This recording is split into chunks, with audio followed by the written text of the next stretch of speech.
Welcome back to Jordan's Everyday DIY. Today is all about the board and batten. I'm so excited to finally have this project done. We moved into our home about 5 years ago, and when we moved in, there were so many projects to be done. I knew I wanted board and batten in here, but it was something that was just gonna have to wait. So I had just painted this room out neutral, and now 5 years later, we finally were able to get into this project. And honestly, it was a pretty quick project. So we are so excited to show you how we did this. Stay tuned. You'll notice that I chose to shoot in the baseboard and upper horizontal with a finished nail gun. I was able to shoot those into the wall studs and get a better connection, obviously, to the wall. However, my horizontals with the spacing that I chose did not fall on the wall studs, so I chose a fast-setting construction adhesive to glue those all in place.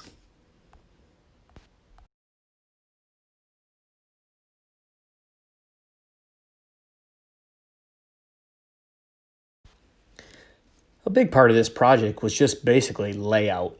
What I did is I took the wall dimensions that were in the room and tried to figure out what the basic dimension was that would fit within most every wall. Obviously, on the end walls or on the windows, my dimensions are slightly different, but on the main walls, my spacing was all relatively the same. So that just requires some math, some measuring, and figuring out where you want to put these battens and how close together you want to put them. We also just predetermined the height that we liked, that we felt was good with the room and the decor that Melissa was going to put in the room.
Once I got all the board and batten in place, I went around and caulked everything, and then Melissa got it primed and painted.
Okay, so we hope that you found that helpful.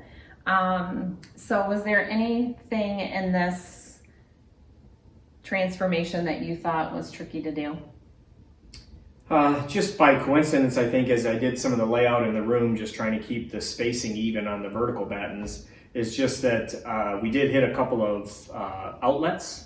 And so we chose to modify one of the battens on one of them and actually just modify the cover plate on one of them so it was just off to the side. So that was kind of the only, I'll call it, tricky part, I think. Other than that, it was pretty straightforward. Yeah, it turned out great. We're so happy with it. I'm glad that you can do the math because that's definitely not my strong point.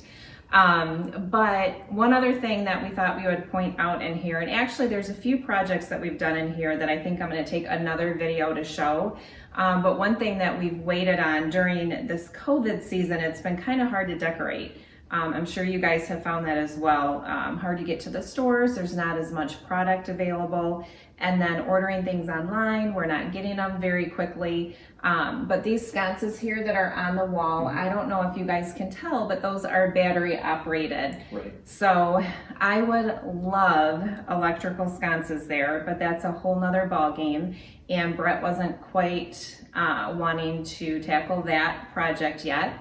So what we did was we ordered sconces that already had the electrical in it, and Brett just tore all that out of there. Yeah, and we bought, Melissa found some small LED candles. They look like candles. They're remote controlled. You can flicker them, you can turn them on solid, you can program them, and we put them in the outlets where the lights were. And I mean, they're low voltage lights anyways, so it's not really to light up the room. And it worked out without having to run a bunch of electrical. Yes, gives it the ambience, you know, Right, that ambiance. yes, and sparkle that I was looking for. Right. So overall, we're really happy with it. If you guys have any questions or comments, we would love to hear from you and interact with you. Please. Yeah, so leave us some questions below. And until next time, Stay blessed.